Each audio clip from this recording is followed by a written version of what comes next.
ഇന്നത്തെ ക്ലാസ്സിൽ നമ്മളൊരു പുതിയ ചാപ്റ്റർ പഠിക്കാൻ പോവുകയാണ്. ഞങ്ങളുടെ ചാപ്റ്ററിൻ്റെ പേര് ഇതാണ്, directive principle of state policy and fundamental duties. Already നമ്മൾ ഫണ്ടമെന്റൽ റൈറ്റ്സുകൾ, മൗലിക അവകാശങ്ങൾ പഠിച്ചു കഴിഞ്ഞു.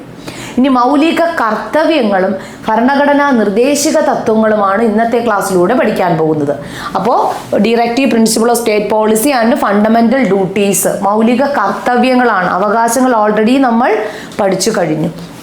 ഓക്കെ, അപ്പോൾ ഇതും വളരെ പ്രാധാന്യം അറിയിക്കുന്ന ഒരു ടോപ്പിക്കാണ്. നമുക്ക് നോക്കാം എന്താണ് directive principle of state policy എന്താണ്, നിങ്ങൾ ഫണ്ടമെന്റൽ ഡ്യൂട്ടീസ്. അപ്പം നിങ്ങൾ അതിൻ്റെ ഇടയിൽ ഒരു വൺ വേർഡ് ചോദിക്കാൻ ചാൻസ് ഉള്ളത് ഫണ്ടമെന്റൽ ഡ്യൂട്ടീസ് വെയർ. നോക്കൂ, fundamental duties were insert in the article 51A of your constitution in 1976 by the 42 amended act. മനസ്സിലായിട്ടുള്ള, അതായത് ഈ മൗലിക കർത്തവ്യങ്ങൾ എന്നറിയപ്പെടുന്ന ഈ ഒരു ആശയത്തെ, മൗലിക കർത്തവ്യങ്ങളെ കുറിച്ച് ഡീറ്റെയിൽഡ് ആയിട്ട് നമ്മൾ പഠിക്കും. അതിനെക്കുറിച്ച് പൊതുവിൽ ഒരു വൺ വേർഡ് ക്വസ്റ്റ്യൻ്റെ ആൻസർ ആയിട്ട് കിട്ടട്ടെ നിങ്ങൾക്ക് എന്നുള്ള നിലയിലാണ് ഞാൻ പറയുന്നത്.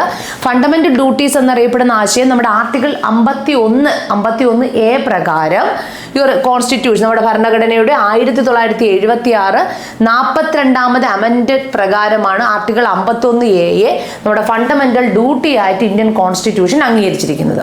അപ്പോൾ ഫണ്ടമെന്റൽ ഡ്യൂട്ടീസുകളെ കുറിച്ച് പറയുന്ന ഭരണഘടനാ അനുച്ഛേദം ഏതെന്ന് ചോദിക്കുമ്പോൾ നിങ്ങൾ പറയേണ്ടത് ആർട്ടിക്കിൾ 51A ആണ്. ഓക്കെ ആണ്. അപ്പോൾ the fundamental duties were insert in the article 51A of your constitution. അത് എന്നാണ് അമെൻഡ് വന്നിട്ടുള്ളത്? 1977 1976 ബൈ ദ 42 അമെൻഡഡ്. 42ാമത് ഭരണഘടനാ ഭേദഗതി പ്രകാരം 1976 ഫണ്ടമെന്റൽ ഡ്യൂട്ടീസിനെ ആർട്ടിക്കിൾ 51A പ്രകാരം നമ്മൾ ഭരണഘടനാ ഡ്യൂട്ടീസ് അല്ലെങ്കിൽ ഫണ്ടമെന്റൽ ഡ്യൂട്ടീസ് നമ്മുടെ ഇന്ത്യൻ കോൺസ്റ്റിറ്റ്യൂഷന്റെ ഭാഗമായിട്ടുള്ളത്. അപ്പോൾ ആ കാര്യം ഒന്ന് നിങ്ങൾ കൃത്യമായിട്ട് മനസ്സിലാക്കേണ്ടതായിട്ടുണ്ട്. ഓക്കെ, ഇനി നമ്മൾ ഇതിൻ്റെ മെയിൻലി കടക്കാൻ പോവാണ്, എന്താണ് directive principle of state policy. അപ്പോൾ അതിൻ്റെ ഒരു ആർട്ടിക്കിൾസുകൾ ചോദിക്കും, നിങ്ങൾക്ക് കൃത്യമായിട്ട് ചോദിക്കും. അതുകൊണ്ടാണ് അമെൻഡഡ് ഏതാണെന്നും ആർട്ടിക്കിൾ ഏതാണെന്ന് ഞാൻ പറഞ്ഞു. ഫണ്ടമെന്റൽ ഡ്യൂട്ടീസിൻ്റെ 51A. ഇനി നോക്കൂ, എന്താണ് ഈ നിർദ്ദേശിക തത്വങ്ങൾ എന്നറിയപ്പെടുന്ന ആശയം എന്താണ്? ഭരണഘടനാ നിർദ്ദേശിക തത്വങ്ങൾ, മൗലിക അവകാശങ്ങളെക്കുറിച്ച് ക്ലിയർ ആയിട്ട് നമ്മൾ പഠിച്ചു. 6 പ്രധാനപ്പെട്ട 6 ഫണ്ടമെന്റൽ റൈറ്റ്സുകളെ കുറിച്ച് നമ്മൾ പഠിച്ചു കഴിഞ്ഞ ക്ലാസ്സുകൾ. ഇനി നമ്മൾ നിർദ്ദേശിക തത്വങ്ങൾ എന്താണെന്ന് നോക്കാം. അപ്പോൾ നോക്കൂ, directive principle of state policy are the form of instruction. കുറച്ച് ഗൈഡ് ലൈൻസുകളാണ് നമുക്ക് നൽകുന്ന, ചില നിർദ്ദേശങ്ങളുണ്ടല്ലോ, ചില ഗൈഡുകളുണ്ടല്ലോ. ഇതൊക്കെയാണ് നമ്മളെ സഹായിക്കുന്ന, നമ്മളെ നിർദ്ദേശിക്കുന്ന ചില കാര്യങ്ങൾ. Directive principle of state policy are the form instruction guidance to the government of the central as well as state. അതായത് കേന്ദ്ര ഗവൺമെന്റിനും സംസ്ഥാന ഗവൺമെന്റിനും നൽകുന്ന ഇന്ത്യൻ ഭരണഘടന നൽകുന്ന ചില പ്രധാനപ്പെട്ട നിർദ്ദേശങ്ങൾ അല്ലെങ്കിൽ ഗൈഡുകൾ ആണ് എന്തെന്നറിയപ്പെടുന്നത് directive principle of state. Through these principles are non justiciable. അപ്പോൾ ഈ തത്വങ്ങൾ എന്ന് പറയുന്നത് ജസ്റ്റിക്കബിൾ ആണോ? അല്ല, നോൺ ജസ്റ്റിക്കബിൾ ആണ് എന്ന് നിങ്ങൾ മനസ്സിലാക്കിയിരിക്കേണ്ടതാണ്. They are the fundamentals in the government of your country. അപ്പോൾ ഇത് ഒരു ഫണ്ടമെന്റ് എന്ന് വെച്ചാൽ ഇത് എങ്ങനെയുള്ളത്? നോൺ ജസ്റ്റിക്കബിൾ ആണ്. It's also a fundament. ഇത് വളരെ ഫണ്ടമെന്റൽസ് ആയിട്ടുള്ള ഒരു രാജ്യത്തിന്റെ ഭരണഘടനയെ സംബന്ധിച്ചിടത്തോളം അല്ലെങ്കിൽ ഗവൺമെന്റിനെ സംബന്ധിച്ചിടത്തോളം ഒരു അത്യാവശ്യമായ അടിസ്ഥാനമായ ഒരു നോൺ ജസ്റ്റിക്കബിൾ ആയിട്ടുള്ള ഒരു ഘടകമാണ് എന്ത്? ഈ നിർദ്ദേശിക തത്വങ്ങൾ എന്ന് വെച്ചാൽ ഗവൺമെന്റ് നമുക്ക് പ്രൊവൈഡ് ചെയ്ത് തരുന്ന ചില നിർദ്ദേശങ്ങൾ, നിങ്ങളിതിനെ അനുസരിക്കണം. അല്ല, നിർദ്ദേശങ്ങൾ മുന്നോട്ട് വയ്ക്കുന്നുണ്ടല്ലോ അല്ലേ, നമ്മളെ ഭരണഘടനയെ ബഹുമാനിക്കണം, നമ്മുടെ പരിസ്ഥിതിയെ സംരക്ഷിക്കണം എന്നൊക്കെ പറയുമ്പോൾ നമുക്കൊരു ഇന്ത്യൻ പൗരൻ എന്നുള്ള നിലയിൽ നമുക്ക് നൽകുന്ന ഗൈഡൻസ് ആണ്, നിർദ്ദേശങ്ങളാണ്. നിങ്ങൾ ഈ ഒരു രാജ്യത്ത് താമസിക്കുന്നവരാണ് നമ്മളെല്ലാവരും ഇന്ത്യയിലെ പൗരന്മാരാണ്. അപ്പോൾ നമ്മൾ പരിസ്ഥിതിയെ സംരക്ഷിക്കുക, മനസ്സിലാകുന്നുണ്ട്. ഇത്തരത്തിലുള്ള കാര്യം ഞാനൊരു എക്സാമ്പിൾ പറഞ്ഞതേ ഉള്ളൂ, വളരെ ഡീറ്റെയിൽഡ് ആയിട്ട് നമ്മൾ പഠിക്കും. അപ്പോൾ ഇത്തരത്തിലുള്ള നിർദ്ദേശങ്ങൾ നമ്മൾ ഗവൺമെന്റ് നമുക്ക് തരികയാണെങ്കിൽ ഇതിനെയാണെന്നറിയപ്പെടുന്നത് നിർദ്ദേശക തത്വങ്ങൾ എന്നതുകൊണ്ട് അർത്ഥമാക്കുന്നത് directive principles of state policy. Okay, the idea of directive principle of the state policy has been taken from the Irish constitution. Irish ഭരണപദ്ധതി, നമുക്കറിയാം പല ആശയങ്ങളും നമ്മൾ കടമെടുത്തിരിക്കുന്നത് വിവിധ രാഷ്ട്രങ്ങളുടെ ഭരണഘടനയിൽ നിന്നുമാണ്. ഈ നിർദ്ദേശക തത്വങ്ങൾ എന്നറിയപ്പെടുന്ന ആശയത്തെയും നമ്മൾ കടമെടുത്തിരിക്കുന്നത് ഐറിഷ് ഭരണഘടനയിൽ നിന്നുമാണ്. ഇവിടെ നിന്നുമാണ്? ഐറിഷ് ഭരണഘടനയിൽ നിന്നുമാണ്. നമ്മൾ ഇതൊക്കെ ഓൺവേർഡ് ചോദിക്കും. ഇപ്പൊ directive principle of state policy has taken by, എവിടെ നിന്നാണ് ടേക്കൻ ഫ്രം? Irish constitution. അത് നമ്മൾ കിട്ടി. They were incorporated in your constitution in order to provide economical justice and avoid concentration of wealth in the hands of the few people. അതായത് സമ്പത്ത് കുറച്ച് ചില വ്യക്തികളുടെ കയ്യിൽ മാത്രം കുമിഞ്ഞുകൂടാതെ നമ്മുടെ സമ്പത്ത് എങ്ങനെയായിരിക്കണം? ഒരു സമത്വം പാലിക്കുക, സാഹോദര്യം, സമത്വം, ഐക്യം എന്നീ ആശയങ്ങളുമായിട്ട് വളരെയധികം ബന്ധപ്പെട്ടിരിക്കുന്ന ഒരു ആശയമാണ് എന്തെന്നറിയപ്പെടുന്നത് സാമൂഹികവും സാമ്പത്തികവുമായ അച്ചടക്കം, സമത്വം, അല്ലെ, പരിസ്ഥിതി സംരക്ഷണം, ഇത്തരത്തിലുള്ള കാര്യങ്ങളുമായിട്ട് ബന്ധപ്പെടുത്തിയിട്ടുള്ള ഒരു ആശയമാണ് ഇതെന്നറിയപ്പെടുന്നത് നിർദ്ദേശക തത്വങ്ങൾ എന്നതുകൊണ്ട് അർത്ഥമാക്കുന്നത്. Therefore, the no government can afford to ignore. അതുകൊണ്ട് തന്നെ ഗവൺമെന്റിന് ഇതിനെ ഇഗ്നോർ ചെയ്യാൻ കഴിയില്ല. അപ്പൊ ഇതിനെ മറികടന്ന് പോകാനും കഴിയില്ല. ഇതിനെ ഇത്തരത്തിലുള്ള ആശയങ്ങളില്ല എന്ന് കണ്ണടച്ചു കൊണ്ട് പോകാനും നമുക്ക് കഴിയില്ല. ഇതിനെയൊക്കെ നമ്മൾ എന്ത് ചെയ്യണം? നമ്മൾ അംഗീകരിക്കണം. നിർദ്ദേശക തത്വങ്ങൾ നമ്മൾ മനസ്സിലാക്കി വേണം ഇവിടെ താമസിക്കുന്നതിന്, നമ്മൾ ജീവിക്കുന്നതിന്, അല്ലേ? They are in fact the directors of the future government to incorporate them in the decisions and policies of formulated. അതായത് നമ്മൾ ഫ്യൂച്ചർ ഗവൺമെന്റിന് ഒരു തീരുമാനങ്ങൾ എടുക്കുന്നതിനും പോളിസീസുകളൊക്കെ എടുക്കുന്നതിനും ആക്ച്വലി നമ്മുടെ ഇന്ത്യൻ ഗവൺമെന്റും ഇന്ത്യയിലെ പൗരന്മാരും എല്ലാവരും തന്നെ ഈ നിർദ്ദേശക തത്വങ്ങൾ എന്താണെന്ന് കൃത്യമായിട്ട് തന്നെ എന്ത് ചെയ്തിരിക്കണം? മനസ്സിലാക്കിയിരിക്കണം. ഇതാണ് ഭരണഘടനാ നിർദ്ദേശക തത്വങ്ങൾ എന്നതുകൊണ്ട് അർത്ഥമാക്കുന്നത്. ഇനി നമ്മൾ ഈ ഭരണഘടനാ നിർദ്ദേശക തത്വങ്ങൾ നമ്മൾ എന്ത് ചെയ്യാൻ പോവാണ്? ക്ലാസിഫിക്കേഷൻ ചെയ്യാൻ പോവാണ്, വർഗീകരിക്കാൻ പോവാണ്. Directive principle of state policy and grouped in 4 category. അപ്പൊ 4 കാറ്റഗറൈസ് ആയിട്ട് നമ്മൾ ഇതിന് എന്ത് ചെയ്യും? വർഗീകരിച്ചിട്ടുണ്ട്. എങ്ങനെയാണ്? Therefore, economical and social principles, Gandhian principles and policies relating to international peace and security and miscellaneous എന്ന് പറയുമ്പോൾ പലവിധമായിട്ടുള്ള കാര്യങ്ങൾ. അതായത് നിരവധി, നമ്മൾ ഓരോ കാറ്റഗറൈസ് ആയിട്ട് തിരിച്ചിട്ട് അവസാനം വരുന്ന വിവിധ വിഷയങ്ങളെ കൂട്ടി യോജിപ്പിച്ചിട്ട് കൊണ്ടുള്ള ഒരു കാറ്റഗറൈസേഷൻ, അതാണ് മിസ്ലീനിയസ് എന്നതുകൊണ്ട് അർത്ഥമാക്കുന്നത്. അപ്പോൾ അതിൽ ആദ്യം നമ്മൾ പഠിക്കാൻ പോകുന്നത് എന്താണ്? ആദ്യം എക്കണോമിക്കൽ ആൻഡ് സോഷ്യൽ പ്രിൻസിപ്പിൾ എന്ന് വെച്ചാൽ സാമൂഹികവും സാമ്പത്തികവുപരമായിട്ടുള്ള ചില തത്വങ്ങൾക്ക് അധിഷ്ഠിതമായിട്ടാണ് നമ്മുടെ നിർദ്ദേശക തത്വങ്ങൾ നമ്മുടെ ഇന്ത്യൻ ഭരണഘടന മുന്നോട്ട് വെച്ചിട്ടുള്ളത്. അത് ഏതൊക്കെയാണ് നമുക്ക് നോക്കാം. എക്കണോമിക്കൽ ആൻഡ് സോഷ്യൽ പ്രിൻസിപ്പിൾ എന്ന് പറയുമ്പോൾ the state shall endeavour to achieve social and economical welfare of the people. അതായത് രാജ്യത്തെ സംബന്ധിച്ചിടത്തോളം, ഇന്ത്യയെ സംബന്ധിച്ചിടത്തോളം ഇന്ത്യയിലെ പൗരന്മാർ സാമൂഹികവും സാമ്പത്തികവുമായിട്ടുള്ള തുല്യനീതി, സമത്വം ഉറപ്പുവരുത്തുക എന്നുള്ളത് ഒരു രാജ്യത്തെ സംബന്ധിച്ചിടത്തോളം ഒരു വളരെ it is A crucial thing for every, എന്താ പറയുന്നത്, it is A citizen of your country in your state also. നമ്മുടെ രാജ്യത്തെ സംബന്ധിച്ചിടത്തോളം, ഇവിടുത്തെ പൗരന്മാരെ സംബന്ധിച്ചിടത്തോളം അവരുടെ വളരെ അത്യാവശ്യമായിട്ടുള്ള ഒരു ഘടകമാണ് സാമ്പത്തികവും സാമൂഹികവുമായിട്ടുള്ള നീതി, സമത്വം എല്ലാവരും ഉറപ്പുവരുത്തുക എന്നുള്ളത്. അതാണ് ഈ സാമൂഹിക സാമ്പത്തികമായ പ്രിൻസിപ്പിൾസുകൾക്ക് തത്വങ്ങളിൽ അധിഷ്ഠിതമായിട്ടാണ് നിർദ്ദേശക തത്വങ്ങൾ മുന്നോട്ട് പോകുന്നത് എന്ന് പറയുമ്പോൾ providing adequate means of livelihood of the both men and women. അപ്പോൾ അതിൽ ഏറ്റവും പറയുന്നത് നമുക്ക് അത്യാവശ്യമായിട്ടുള്ള, അതായത് സ്ത്രീക്കും പുരുഷനും ഇവിടെ ജീവിക്കുന്നതിന് ലീവ്ഹുഡിന് വേണ്ടിയിട്ടുള്ള ആഡിക്വന്റ് മീൻസ് ഓഫ് ലീവ്ഹുഡ്, ഒരു ജീവിത സാഹചര്യം ഉറപ്പാക്കുക. ആഡിക്വന്റ് ലീവ്ഹുഡ്, അതായത് പിന്നെ സാമൂഹ്യ സാമ്പത്തികപരമായിട്ടുള്ള നീതി ഉറപ്പാക്കുന്നത് ഏതിലൂടെയാണ്? ആദ്യം നമുക്ക് വേണ്ട ബേസിക് ആയിട്ടുള്ള ഒരു ഘടകം എന്താണ്? ജീവിത രീതി ഉറപ്പാക്കുക, ഒരു ജീവിതം ഉറപ്പാക്കുക. സ്ത്രീക്കും പുരുഷനും തുല്യ നീതി ഉറപ്പാക്കുക എന്നുള്ളതല്ല, ഒരു ജീവിത രീതി ഉറപ്പാക്കുക. അപ്പോൾ ആഡിക്വന്റ് ആയിട്ടുള്ള, അവർക്ക് അത്യാവശ്യം വേണ്ടിയിട്ടുള്ള എല്ലാ തരത്തിലുള്ള സാഹചര്യങ്ങളും ഉറപ്പാക്കി കൊടുക്കുക. അതിനാണ് the providing adequate means of livelihood for both men and women. അതായത് സ്ത്രീക്കും പുരുഷനും ലീവ്ഹുഡ്, അവരുടെ ജീവിത രീതി ഉറപ്പാക്കി കൊടുക്കുക, അവർ ജീവിക്കാനുള്ള സാഹചര്യം ഉറപ്പാക്കി കൊടുക്കുക. ആഡിക്വന്റ് ആയിട്ട് reorganising economical system in a way to avoid concentration of the wealth in the few hands. അതായത് നമ്മൾ എന്ത് ചെയ്യണം? ഇവിടുത്തെ സാമ്പത്തിക വ്യവസ്ഥയെ റീഓർഗനൈസേഷൻ ചെയ്യുക എന്ന് പറയുമ്പോൾ, ഇപ്പം നമ്മൾ ഒരു മുതലാളിത്ത സമ്പദ് വ്യവസ്ഥയെ നമ്മൾ എടുത്ത് പഠിക്കുകയാണെങ്കിൽ നമ്മുടെ സമ്പത്ത് ഒരു വ്യക്തിയുടെ, മുതലാളിമാരുടെ കയ്യിൽ മാത്രം ഒതുങ്ങിക്കൂടുന്നൊരു കാലഘട്ടമാണ്. അതിൽ നിന്നും വ്യത്യസ്തമായിട്ട് ഈ directive principle of state policy മുന്നോട്ട് വയ്ക്കുന്ന മറ്റൊരു പ്രധാനപ്പെട്ട തത്വം എന്നറിയപ്പെടുന്നത് സമ്പത്ത് ഒരു വ്യക്തിയുടെ കയ്യിൽ കുമിഞ്ഞുകൂടാതെ, അതായത് നമ്മളൊരു ഇന്ത്യയിലെ ആൾക്കാരെന്നുള്ള നിലയിൽ, ഇന്ത്യയിലെ പൗരന്മാരെന്നുള്ള നിലയിൽ എല്ലാവർക്കും സാമ്പത്തികവും സാമൂഹികവുമായിട്ടുള്ള തുല്യമായിട്ടുള്ള നീതി, ഇല്ലെങ്കിൽ എന്താ പറയുന്നത്, തുല്യമായിട്ടുള്ള സാമ്പത്തികമായിട്ടുള്ള എന്താ പറയുന്നത്, എല്ലാവർക്കും അവസര സമത്വം, അതാണ് ഇവിടെ ഉദ്ദേശിക്കുന്നത്, അല്ലെ? സാമ്പത്തിക നീതി ഉറപ്പാക്കുക. Economic system way to avoid. അപ്പോൾ ഇവിടെ എന്ത് ചെയ്യും? അങ്ങനെ ഒരു കൃത്യമായൊരു സാമ്പത്തിക നീതി ഇവിടെ കൊണ്ടുവരികയാണെങ്കിൽ പൂർണ്ണമായിട്ട് സമ്പത്ത് ഒരു വ്യക്തിയുടെ കയ്യിൽ കുമിഞ്ഞുകൂടാതിരിക്കാൻ നമ്മളെ സഹായിക്കും. അതാണല്ലോ സാമ്പത്തികമായിട്ടുള്ള അസമത്വങ്ങൾ, ഇൻഇക്വാളിറ്റീസ് ഓഫ് ദ എക്കണോമിക്കൽ ഫീൽഡിനെ ഒഴിവാക്കും. അപ്പം നിന്റെ കയ്യിൽ മാത്രം കുറച്ച് സമ്പത്തിരിക്കുക, എനിക്ക് അങ്ങനെ ഇല്ല, എനിക്ക് ജീവിക്കാനുള്ള സാഹചര്യമില്ല. അപ്പോൾ അങ്ങനെയൊക്കെയുള്ള ജീവിത സാഹചര്യങ്ങൾ ഉറപ്പാക്കുക. അതാണ് നമ്മൾ ഒന്നാമത്തേൽ പഠിച്ചത്, ജീവിത സാഹചര്യം ഉറപ്പാക്കുക, സാമ്പത്തിക നീതി ഉറപ്പാക്കുക.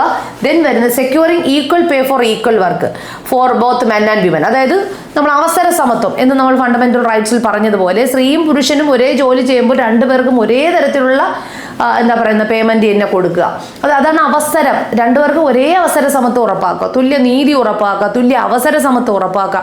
ഇപ്പോൾ നമ്മളൊരു ജോലി ചെയ്യാൻ പോകുന്നു, ആ ജോലി ചെയ്യുമ്പോൾ secure equal pay for equal work. അതായത് ഓരോ ജോലിക്ക് ഒരേ തരത്തിലുള്ള പേ തന്നെ കൊടുക്കുക. സാലറി ഇപ്പം നമ്മൾ ചില സ്ത്രീകൾക്ക് കുറച്ച സാലറിയും, അത് സ്ത്രീ ആണല്ലോ, അതുകൊണ്ട് അപ്പോൾ ജെൻഡർ ഇഷ്യൂസ് ഇവിടെ വരാതിരിക്കുക, അതാണ് ഉദ്ദേശിക്കുന്നത്.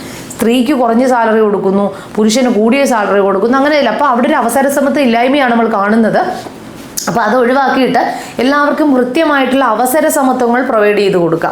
അതാണ് പറയുന്നത് securing equal pay for equal work for both men and women. Then വരുന്നത് securing suitable employment and healthy working condition for men and women in children. അതായത് ഇപ്പോൾ നമ്മളൊരു വർക്കിംഗ് കണ്ടീഷനെ എടുത്ത് പറയുകയാണെങ്കിൽ, ഇപ്പോൾ ഒരു ഫാക്ടറിയിൽ വർക്ക് ചെയ്യുന്ന സ്ത്രീയും പുരുഷനും കുട്ടികളൊക്കെ ആണെങ്കിൽ അവർക്ക് അനുയോജ്യമായിട്ടുള്ള സാഹചര്യങ്ങൾ ഒരുക്കി കൊടുക്കുക. ഒരു working condition, suitable working condition we have to provide the എന്ന് പറയുമ്പോൾ ഒരു ഫാക്ടറി വർക്ക് ചെയ്യാൻ പോവുകയാണ്, അവരെ നമ്മളിപ്പോൾ 8 മണിക്കൂർ ജോലി ചെയ്യുന്നവർക്ക് ഒരു 10-12 മണിക്കൂർ ജോലി ചെയ്യിപ്പിക്കുന്നു.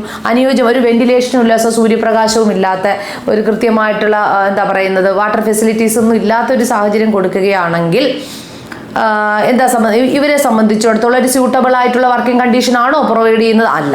അപ്പോൾ ഇവർക്ക് അനുയോജ്യമായിട്ടുള്ള തൊഴിൽ സാഹചര്യങ്ങൾ അനുവദിച്ചു കൊടുക്കുക. അത് സ്ത്രീക്കും പുരുഷനും കുട്ടികളെ സംബന്ധിച്ചിടത്തോളം. ബാലവേല നിരോധനത്തെക്കുറിച്ച് നമ്മൾ ആർട്ടിക്കിൾ 23 24 പഠിച്ചിട്ടുണ്ട്, ഓർമ്മ ഉണ്ടല്ലോ. ഫണ്ടമെന്റൽ റൈറ്റ്സിലൊക്കെ നമ്മളത് പഠിച്ചു പോയിട്ടുണ്ട്. അപ്പോൾ ഇവിടെയും കുട്ടികളെയും സ്ത്രീകൾക്കും പുരുഷന്മാർക്കും തുല്യ തരത്തിലുള്ള അവസര സമത്വം കൊടുക്കാൻ പറഞ്ഞിട്ടുണ്ട്. അതുപോലെ തന്നെ സ്യൂട്ടബിളായ അനുയോജ്യമായിട്ടുള്ള തൊഴിൽ സാഹചര്യങ്ങൾ അനുവദിച്ചു കൊടുക്കുക. Guarding the children against exploitation and moral degradation. അതായത് കുട്ടികളെ സംരക്ഷിക്കുക. എക്സ്പ്ലോയിറ്റേഷൻ എന്ന് വെച്ചാൽ ചൂഷണത്തിൽ നിന്നും നമ്മൾ ഓൾറെഡി ഫണ്ടമെന്റൽ റൈറ്റ്സിൽ നമ്മൾ പഠിച്ചിട്ടുണ്ട്. ഞാൻ ഇപ്പം തന്നെ പറഞ്ഞു, ചൂഷണം. ഇവിടെ സാമ്പത്തിക ചൂഷണമല്ല പറഞ്ഞത്, ബാലവേല നിരോധനത്തെക്കുറിച്ച് ആർട്ടിക്കിൾ 23 24 പറഞ്ഞതുപോലെ കുട്ടികളെ സംരക്ഷിക്കുക, കുട്ടികൾക്കെതിരായിട്ടുള്ള ചൂഷണം ഒഴിവാക്കുക. ഇല്ലേ, കുട്ടികളെ തട്ടിക്കൊണ്ടുപോക്കൽ പറയുന്നുണ്ട്, കുട്ടികൾക്കെതിരായിട്ടുള്ള പലതരത്തിലുള്ള അസമത്വങ്ങൾ നമ്മൾ കേട്ടിട്ടുണ്ടായിരിക്കും. അപ്പോൾ ഇത്തരത്തിലുള്ള പലതരത്തിലുള്ള കുട്ടികൾ അനുഭവിക്കുന്ന ചൂഷണങ്ങളെ ഒഴിവാക്കുക, അതിനുള്ള സാഹചര്യങ്ങൾ നമ്മൾ അനുവദിച്ചു കൊടുക്കുക. പറഞ്ഞു മനസ്സിലായല്ലോ? അതാ പറയുന്നത് ഗാർഡനിങ് ദ ചിൽഡ്രൻ എഗെയിൻസ്റ്റ് എന്തിനെതിരായിട്ടുള്ള എക്സ്പ്ലോയിറ്റേഷൻ, ചൂഷണത്തിനും ഡീഗ്രഡേഷൻ, ധാർമ്മികമായിട്ടുള്ള ഡീഗ്രഡേഷൻസുകളുണ്ട്, അസമത്വങ്ങളും ഒക്കെ കുട്ടികൾ എന്ത് നേരിടുന്നുണ്ട്? ഒരു ധാർമ്മിക മൂല്യങ്ങളെ ഹനിക്കുന്ന തരത്തിലുള്ള പലതരത്തിലുള്ള ചൂഷണങ്ങൾക്ക് കുട്ടികൾ വിധേയരാകുന്നുണ്ട്. അപ്പോൾ അതിൽ നിന്നും അവരെ സംരക്ഷിക്കുക, കുട്ടികളെ സംരക്ഷണം ഉറപ്പാക്കുക. അതാണ് പറയുന്നത്. Making effective provisions for securing the right to work, education and public assistance in the case of the unemployment, old age, sickness and disablement. അതായത് നമ്മുടെ സൊസൈറ്റിയിൽ ഇനിയൊരു വിഭാഗമുണ്ട്. സാധാരണയായിട്ട് നോർമൽ ആയിട്ടുള്ള വ്യക്തികളെയൊക്കെ നമ്മൾ കണ്ടു. ഇനി നെക്സ്റ്റ് ഒരു കാറ്റഗറൈസേഷൻ വരികയാണെങ്കിൽ സമൂഹത്തിൽ അവശത അനുഭവിക്കുന്ന ഒരു വിഭാഗമുണ്ട്. അപ്ലിഫ്റ്റ്മെന്റ് വേണ്ടിയിട്ടുള്ള ഒരു വിഭാഗം എന്ന് പറയുമ്പോൾ സ്ത്രീകൾ, അതേപോലെ തന്നെ ഭിന്നശേഷിക്കാരായിട്ടുള്ള, അതാണ് ഡിസേബിൾഡ് ആയിട്ടുള്ള വ്യക്തികളുണ്ട്, സിക്നസ് ആയിട്ടുള്ള, ഓൾഡ് ഏജ്, വാർദ്ധക്യം നേരിടുന്ന വ്യക്തികളുണ്ട്. അവരെയൊക്കെയാണ് നമ്മൾ ഈ ഒരു കാറ്റഗറൈസേഷനിലേക്ക് കൊണ്ടുവരുന്നത്. അപ്പോൾ ഇത്തരത്തിൽ വാർദ്ധക്യത്തിൽ കഴിയുന്ന വ്യക്തികളുണ്ട്, ഒരുപാട് രോഗങ്ങൾ പിടിപെട്ട് സിക്നസ് ആയിട്ടുള്ള വ്യക്തികളുണ്ട്, ഭിന്നശേഷിക്കാരായിട്ടുള്ള ജനങ്ങളുണ്ട്. ഇപ്പോൾ ഇവരുടെയൊക്കെ തന്നെ ഇവർക്ക് നമ്മൾ പ്രൊവൈഡ് ചെയ്തുകൊണ്ട് secure the right to work, കൃത്യമായിട്ടുള്ള റൈറ്റ് ടു സ്യൂട്ടബിൾ ആയിട്ടുള്ള വർക്ക് ഇത്തരം വ്യക്തികൾക്ക് നമ്മൾ അലോ ചെയ്ത് കൊടുക്കുക. എഡ്യൂക്കേഷൻ, വിദ്യാഭ്യാസ സാഹചര്യങ്ങൾ മെച്ചപ്പെടുത്തി കൊടുക്കുക. Public assistance in the case of unemployment. മാത്രമല്ല ഇനി നമ്മുടെ സമൂഹത്തിലുള്ള മറ്റൊരു വിഭാഗക്കാരാണ് തൊഴിലില്ലാത്തവർ, അൺഎംപ്ലോയിഡ് ആയിട്ടുള്ള വ്യക്തികളുണ്ട്. അപ്പോൾ അൺഎംപ്ലോയ്മെന്റ് എന്ന് പറയുമ്പോൾ തൊഴിലില്ലായ്മ നമ്മുടെ സൊസൈറ്റി ഇന്ന് നേരിട്ട് കൊണ്ടിരിക്കുന്ന ഏറ്റവും വലിയൊരു ക്രൂഷ്യൽ ആയിട്ടുള്ള ഒരു പ്രശ്നമാണ്. One of the most crucial problem we have to face in your society is unemployment, തൊഴിലില്ലായ്മയാണ്. അപ്പോൾ തൊഴിലില്ലായ്മയ്ക്ക് വേണ്ടി നിങ്ങൾക്കറിയാം നമ്മുടെ സൊസൈറ്റിയിൽ നമുക്ക് ഇന്ന് നമ്മുടെ ഗവൺമെന്റ് ഒരുപാട് പോളിസീസുകളും IRDP, RLE, GP, ട്രസം ഇത്തരത്തിലുള്ള പോളിസികളൊക്കെ നടപ്പിലാക്കുന്നത് നിങ്ങൾ കേട്ടിട്ടുണ്ട്, ഇല്ലെങ്കിൽ നമ്മൾ കേൾക്കും നെക്സ്റ്റ് ചാപ്റ്റേഴ്സിൽ. അപ്പോൾ ഇത്തരത്തിലുള്ള പോളിസികളിലൂടെയും മറ്റുമൊക്കെ തന്നെ തൊഴിലില്ലായ്മ ഇല്ലാതാക്കി കൊണ്ടുവരിക, അത് നമ്മൾ ഇനി പഠിക്കും. അപ്പോൾ തൊഴിലില്ലായ്മ നേരിടുന്നവർക്കും വാർദ്ധക്യത്തിൽ കഴിയുന്നവർക്കും വിവിധ തരത്തിലുള്ള മാറാ രോഗങ്ങൾ ബാധിച്ചവർക്ക്, ഡിസേബിൾഡ് ഭിന്നശേഷിക്കാരായവർക്ക്, ഇത്തരത്തിലുള്ള കാറ്റഗറൈസേഷൻ ഓഫ് യുവർ സൊസൈറ്റി ഇവർക്ക് വേണ്ടിയിട്ട് effective provisions for securing right to work, അവർക്ക് കൃത്യമായിട്ടുള്ള തൊഴിൽ ഉറപ്പാക്കുക, ഇവർക്ക് പബ്ലിക് അസിസ്റ്റൻസ് കൊടുക്കുക, അല്ലെ, പൊതുജനങ്ങളുടെ സാന്നിധ്യത്താൽ ഇത്തരത്തിലുള്ള വ്യക്തികൾക്ക് വിദ്യാഭ്യാസ സൗകര്യം, തൊഴിൽ സാഹചര്യം ഒക്കെ തന്നെ ഇങ്ങനെയുള്ള വ്യക്തികൾക്ക് മെച്ചപ്പെടുത്തുന്നതിനുള്ള എല്ലാ തരത്തിലുള്ള കാര്യക്ഷമമായിട്ടുള്ള പരിപാടികൾ നമ്മൾ ആസൂത്രണം ചെയ്ത് നടപ്പിൽ വരുത്തുക. ഇതും നമ്മൾ directive principle of state policy. സാമൂഹിക സാമ്പത്തികമായിട്ടുള്ള ഒരു സ്ഥിരത, സമത്വം ഇങ്ങനെ ഈ രീതിയിൽ മാത്രമേ നമുക്ക് ഉറപ്പാക്കാൻ കഴിയത്തുള്ളൂ. അപ്പോൾ ഇത്തരത്തിലുള്ള വ്യക്തികൾ, സാധാരണ നോർമൽ ആയിട്ടുള്ള വ്യക്തികൾക്ക് സ്വയം കാര്യങ്ങളെല്ലാം ചെയ്യാൻ കഴിയും, അവർക്ക് ജോലി കിട്ടും. പക്ഷേ ഡിസേബിൾഡ് ആയിട്ടുള്ള വ്യക്തിയൊക്കെ നമ്മൾ പഠിക്കുകയാണെങ്കിൽ ഇപ്പോൾ ഇത്തരത്തിലുള്ള വ്യക്തികളെ മോർ എഫക്റ്റീവ് ആയിട്ടുള്ള ക്ലാസ് റൂമുകളും വർക്കിംഗ് കണ്ടീഷൻസും ഒക്കെ നമ്മൾ പ്രൊവൈഡ് ചെയ്ത് കൊടുക്കണം. അത് നമ്മുടെ നിർദ്ദേശക തത്വത്തിൽ പ്രത്യേകമായിട്ട് തന്നെ ഇത്തരം ഉള്ള വിഭാഗക്കാരെ കുറിച്ച് പറയുന്നുണ്ട്. ഓക്കെ, ദെൻ വരുവാണെങ്കിൽ making provision for securing just and human condition of work and maternity relief. Making provision for securing just human condition of work and maternity relief, അതായത് വിധവകൾക്ക്, അതുപോലെ തന്നെ മുലയൂട്ടുന്ന അമ്മമാർക്ക്, ഇവർക്കൊക്കെയാണ് ഈ മെറ്റേണിറ്റി റിലീഫ് ആക്ടുകൾ നമ്മൾക്ക് നടപ്പിലാക്കുന്നത്. ഇത്തരത്തിലുള്ള അതുപോലെ പ്രസവാനുകൂല്യങ്ങൾ നമ്മൾ നൽകുന്നുണ്ട്. അതൊക്കെ നമ്മൾ ഹ്യൂമൻ കണ്ടീഷൻ, ഇതൊരു മനുഷ്യരെ എന്താ പറയുന്നത്, മനുഷ്യരോട് കാണിക്കുന്ന മനുഷ്യന്റെ നീതി ഉറപ്പാക്കുക, സാമൂഹിക സാമ്പത്തിക നീതി ഉറപ്പാക്കുക എന്ന നിലയിൽ നമ്മുടെ ഇന്ത്യൻ ഗവൺമെന്റ് കൊണ്ടുവരുന്ന ഒരു ആക്ടാണ് ഈ മെറ്റേണിറ്റി റിലീഫ് ആക്ട് എന്ന് പറയുന്നത്.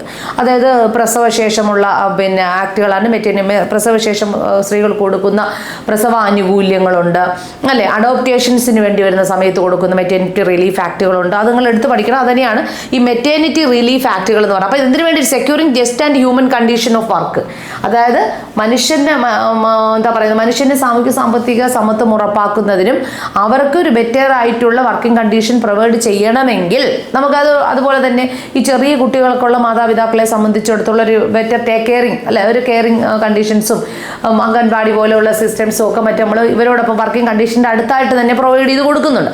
അപ്പോൾ ഇതെല്ലാം ഈ മെറ്റേണിറ്റി റിലീഫ് ആക്ടിൻ്റെ is a part of the maternity relief act. അപ്പോൾ ഇങ്ങനെയുള്ള വ്യക്തികളുടെ സാമൂഹ്യ സാമ്പത്തിക സമത്വം ഉറപ്പാക്കുക എന്ന ലക്ഷ്യത്തോട് കൂടിയിട്ട് മെറ്റേണിറ്റി റിലീഫ് ആക്ടുകളൊക്കെ നിങ്ങളിപ്പോൾ ഒരു പോയിന്റ് പഠിക്കുമ്പോൾ നിങ്ങൾ മനസ്സിലാക്കണം ഇത് എന്താണ് ഉദ്ദേശിക്കുന്നതെന്ന്. ഇപ്പോൾ ഇവർ ഡയറക്റ്റ്ലി എഴുതി വെച്ചിരിക്കുന്നത് human condition of the work എന്ന്. ഹ്യൂമൻ കണ്ടീഷൻ എന്ന് പറയുമ്പോൾ ഇതൊക്കെയാണ് മനസ്സിലാക്കേണ്ടത്. Okay, taking steps to secure participation of workers in the management undertaking etcetera. Taking steps, നമ്മൾ ടേക്കിംഗ് സ്റ്റെപ്സ് ടു സെക്യൂർ എന്ന് വെച്ചാൽ സുരക്ഷിതത്വം, പാർട്ടിസിപ്പേഷന്റെ സുരക്ഷിതത്വം ഉറപ്പാക്കുക. ഇവിടെ workers in the management of undertaking etcetera, അതായത് promoting education and economic interest of the working sessions of the people. Especially ഇനി എടുത്തു പറയുകയാണെങ്കിൽ വർക്കേഴ്സിന് ഒരു പ്രത്യേക ഒരു മാനേജ്മെന്റിന്റെ കീഴിൽ ജോലി ചെയ്യുന്ന വർക്കേഴ്സിന് സുരക്ഷിതത്വമായ സാഹചര്യങ്ങൾ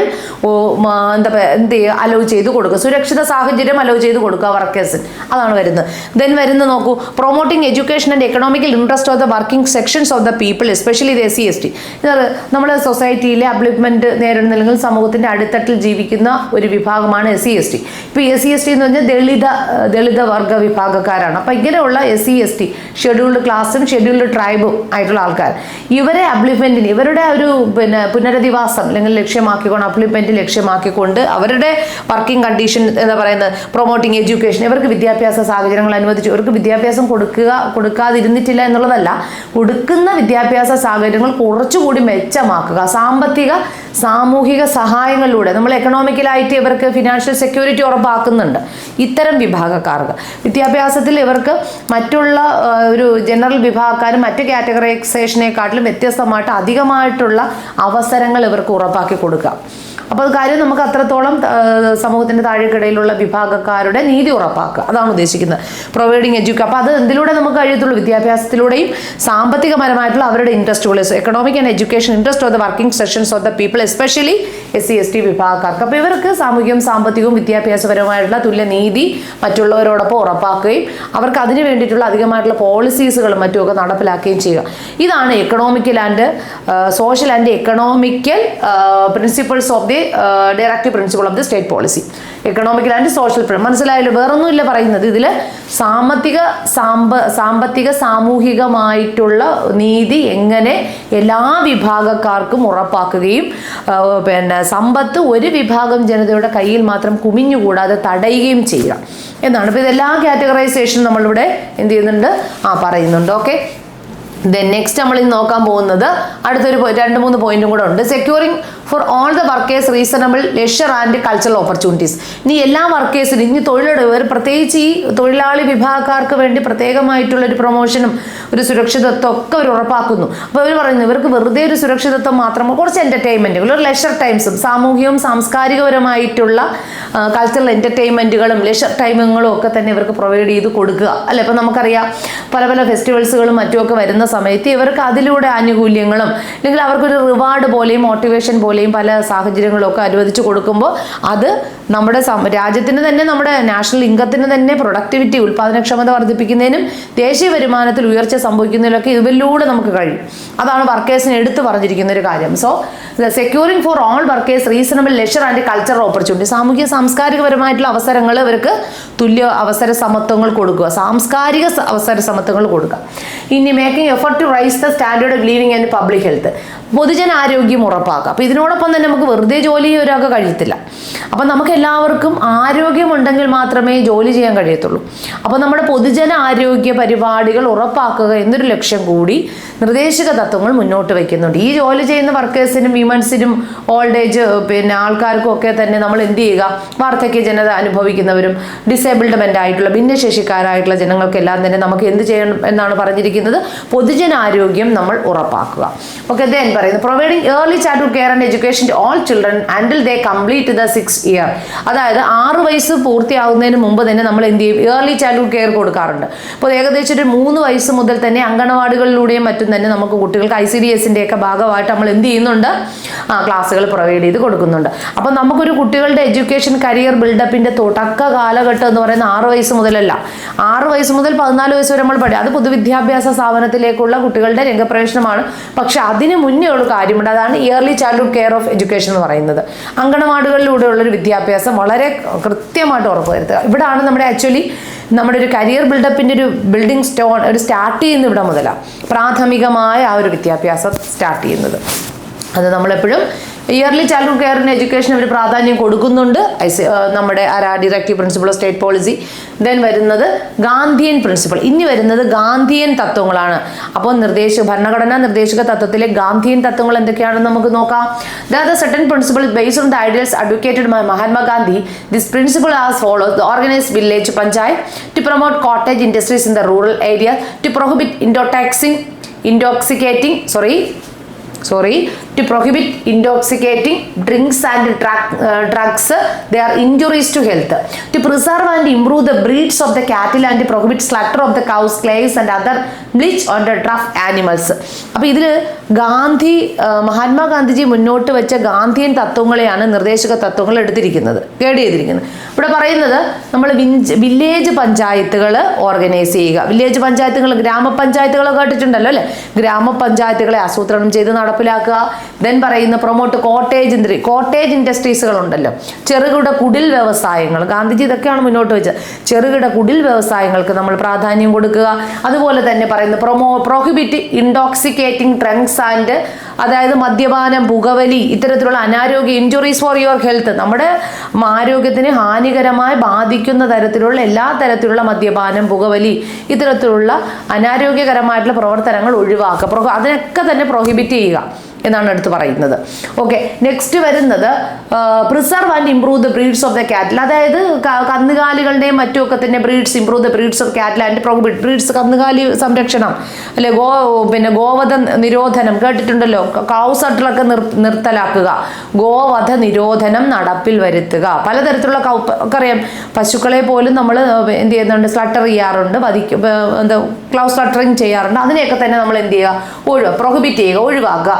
പ്രൊഹിബിറ്റ് സ്ലട്ടർ ഓഫ് ദ കൗസ്, ക്ലാൽസ്, പിന്നെ അങ്ങനെയുള്ള കന്നുകാലി വർഗ്ഗങ്ങളെയൊക്കെ ഉള്ള സ്ലട്ടറിനോട് നമ്മൾ അത്തരത്തിലുള്ള കാര്യങ്ങളെ തന്നെ പൂർണ്ണമായിട്ട് ഒഴിവാക്കി ഇത്തരത്തിലുള്ള ഗോക്കളെയും മറ്റു കാറ്റിൽ റെയറിങ്ങിനും കാറ്റിൽ ബ്രീഡ്സിങ്ങിനും ഒക്കെ നമ്മൾ എന്ത് ചെയ്യുക, പ്രാധാന്യം കൊടുക്കുക. കന്നുകാലി വളർത്തലൊക്കെ തന്നെ ഒരു കോട്ടേജിന്റെ ചെറുകിട കുടിൽ വ്യവസായത്തിന്റെ ഒക്കെ പാട്ടാണ്. അപ്പോൾ ഇതിനൊക്കെ നമ്മുടെ ഈ ഒരു ഗ്രാമപഞ്ചായത്ത് ഭാഗമായിട്ടും ഒക്കെ അതിന്റെ പോളിസികൾ നടപ്പിലാക്കി ഇതിനൊക്കെ പ്രാധാന്യം കൊടുക്കുക. അപ്പോൾ ഗോവധ നിരോധനം അത് എടുത്ത് തന്നെ പറയുന്നുണ്ട് ഗാന്ധിയൻ പ്രിൻസിപ്പൾസിൽ. ക്ലൗസ് ലട്ടർ അതാണ് ഗോവധം എന്ന് പറയുന്നത്. ഗോവധം അതിനെ നിരോധിക്കുകയാണ് പ്രൊഹിബിറ്റ് ചെയ്യുക, എടുത്ത് പറയുന്നുണ്ട്. ഗോവധ നിരോധനത്തെ പ്രൊഹിബിറ്റ് ചെയ്യുക. Slaughter of the cows and other milch and draught ആനിമൽസിനെ സ്ലട്ടർ ചെയ്യുന്നതൊക്കെ തന്നെ തടയുക, അതിനെ എടുത്ത് പറയുന്നുണ്ട്. അപ്പോൾ ഇത്രയും കാര്യങ്ങളാണ് നമ്മുടെ ഗാന്ധിയൻ ഗാന്ധിയൻ തത്വങ്ങളിലൂടെ നിർദ്ദേശക തത്വങ്ങളുമായിട്ട് എടുത്ത് പറയുന്നുണ്ട്. ഓക്കെ, നെക്സ്റ്റ് ഇനി വരുന്നത് directive principle of the state policy relate to the international peace and അന്താരാഷ്ട്ര സമാധാനവും സുരക്ഷിതത്വവും ഉറപ്പാക്കുക. അപ്പോൾ അതെന്താ പറയുന്നത്? India should be render active corporation the old peace world peace and security and for the state and shall endeavour to. അപ്പോൾ ഇനി അന്താരാഷ്ട്ര തലത്തിലുള്ള എന്താ പറയുന്നത് അന്താരാഷ്ട്ര തലത്തിലുള്ള പീസും സമാധാനവും സുരക്ഷിതത്വവും ഉറപ്പാക്കുന്ന പറയുന്നത് ഇന്ത്യ എന്ന് പറയുന്നത് ലോകരാഷ്ട്രങ്ങളോടൊപ്പം നിൽക്കുന്ന ഒരു രാഷ്ട്രമാണ്. ഇപ്പം എന്താ പറയുന്നത് യുണൈറ്റഡ് നാഷണൽ ഓർഗനൈസേഷൻ്റെ ഒരു ആക്ച്വലി ഒരു പെർമനൻ്റ് ആയിട്ടുള്ള ഒരു മെമ്പർ അല്ലെങ്കിൽ ഇന്ത്യയും ആ ഒരു യുണൈറ്റഡ് നാഷണൽ ഓർഗനൈസേഷൻ്റെ പാർട്ടാണ് ഇന്ത്യയെ പോലും. അപ്പോൾ ലോകത്ത് ഒരു സമാധാനവും ഞാനിപ്പോൾ പെട്ടെന്ന് തന്നെ ഈ ലോക സമാധാനത്തെയും സെക്യൂരിറ്റിയും പറഞ്ഞതുകൊണ്ടാണ് UNOയെ കുറിച്ച് ഞാൻ പറഞ്ഞത്. അപ്പോൾ ലോക സമാധാനം ഉറപ്പുവരുത്തുന്നതിൽ ഏറ്റവും പ്രാധാന്യപ്പെട്ട ഒരു പങ്ക് വഹിക്കുന്ന ഒരു സംഘടനയാണ് യുണൈറ്റഡ് നാഷണൽ ഓർഗനൈസേഷൻ എന്ന് പറയുന്നത്. Actually India is not a permanent member, but actually India is the part of this united national organisation. അത് നിങ്ങൾക്ക് മനസ്സിലായല്ലോ. അപ്പോൾ അതുകൊണ്ട് തന്നെ സാമൂഹ്യ സാമ്പത്തികവുമായിട്ടുള്ള നീതിയോടൊപ്പം തന്നെ അന്താരാഷ്ട്ര സമാധാനവും സുരക്ഷിതത്വവും ഉറപ്പാക്കുന്ന കാര്യത്തിലും ഇന്ത്യ മറ്റെല്ലാ രാജ്യങ്ങളോടൊപ്പം നിൽക്കുന്ന ഒരു രാജ്യം കൂടാണ്. അതെങ്ങനെയാണ് നടപ്പിലാക്കുന്നത്? To promote international peace and security, അന്താരാഷ്ട്ര തലത്തിലുള്ള സമാധാനവും സുരക്ഷിതത്വവും നമ്മളെപ്പോഴും മറ്റു രാജ്യങ്ങളുമായിട്ട് വളരെ കോർഡിയലായിട്ടുള്ള ഹാർമോണിയസ് ആയിട്ടുള്ള റിലേഷൻഷിപ്പ് ബിറ്റ്വീൻ അതർ കൺട്രീസ്.